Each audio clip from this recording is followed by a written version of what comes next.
চারশোল ফিলচিবা হায়ং voter সাল পালাইখা ধর্মনগর অর্ধেন্দু ভট্টাচার্য স্মৃতি ভবন কাইसन নাইথতক পান্দানি বিসিংতি পান্দাও নারওয়াयांगै फाइमानजक फाइका हांकरफा देवप्रिय बर्धन बखास्तेफा सजल देबनाथ एडिशनल हांकरफा बिप्लब दास रोंफ्रोंनै बखरक गौतम दास आकर्षंरक हायं भोटार सालनरगै चार साल फुंग मेराथन खाब्रुमलाइमुं बातिमुं पान्दा সংজাখা তেই রংসুংनै রংनि बिसिंगो नारजाखा कुइज कम्पिटिशन अ पान्दानि बिसिंति खरकबा कटाल भोटार रग्न भोटार आईडी कार्ड याफारजाखा आबनो कारिब उत्तर हांकर धर्मनगर विधानसभा केंद्र युवराजनगर विधानसभा केंद्र तै कदमतला कुर्ती विधानसभा केंद्र तै बागबासा विधानसभा केंद्रनि जतोई 203 BLOनि बिसिंगो खरकब्रैन हायं भोटार साल बरम याफारका उत्तर हांकरफा देवप्रिय बर्धन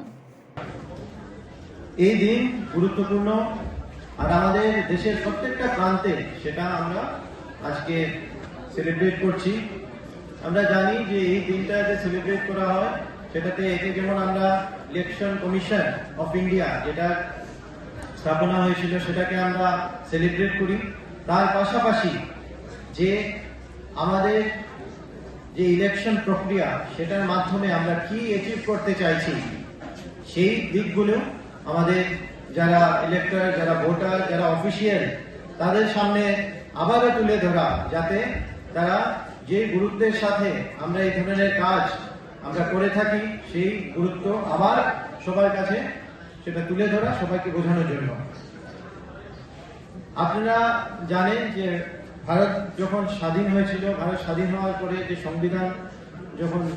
সংবিধানের রচনা হয় তখন আমাদের যারা সংবিধানের রচয়িতা মূলত সবাই এই দিকে একমত ছিলেন যে ভারতে আমরা যে ডেমোক্রেসির মধ্যে আমরা যে সব ধরনের ভোটার যারা বিভিন্ন জায়গা থেকে আসবে, বিভিন্ন এডুকেশনাল কোয়ালিফিকেশন, জাতি ধর্ম সব নির্বিশেষে তারা ভোট দিতে পারবে। এটা তখনকার দিনে কিন্তু অনেক একটা গুরুত্বপূর্ণ আর ইম্পর্টেন্ট সিদ্ধান্ত ছিল। বিশ্বের অনেক রাজনৈতিক বিশ্লেষক যারা এই সমস্ত জিনিস নিয়ে সাংবিধানিক যারা ছিলেন তারা এই সমস্ত নিয়ে অনেক সময় তারা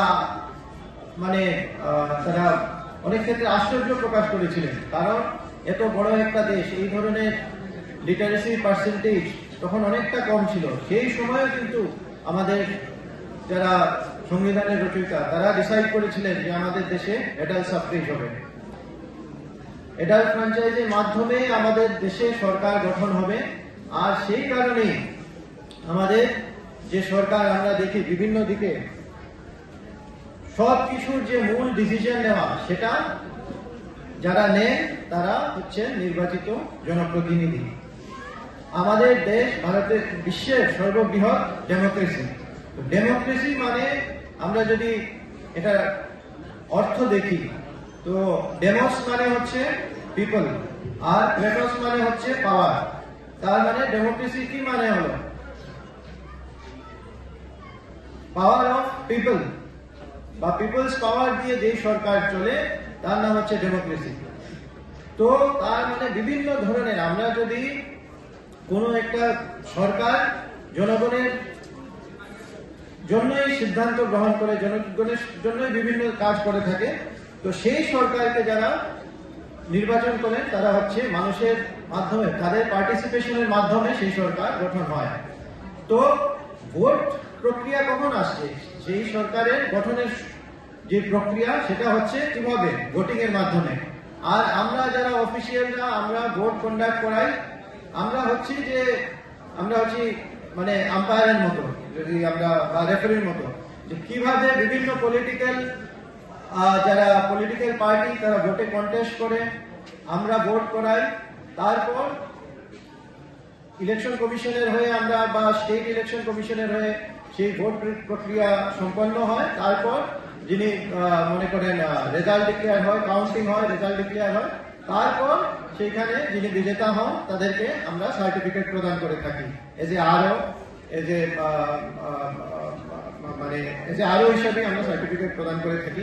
কিন্তু আমরা দেখছি যে ইলেকশন অনেক সময় অনেকের মনে হয় যে বিধানসভা ইলেকশন তো 5 বছরে একবার হয়, লোকসভা ইলেকশন তো 5 বছরে একবার হয়।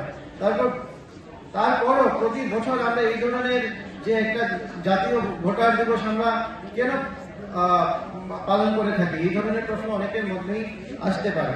তো আমি প্রথমে যেটা বললাম একটা হচ্ছে যে আমাদের যে ইলেকশন কমিশন অফ ইন্ডিয়া সেটা স্থাপনা, সেটা যে গুরুত্বপূর্ণ কাজ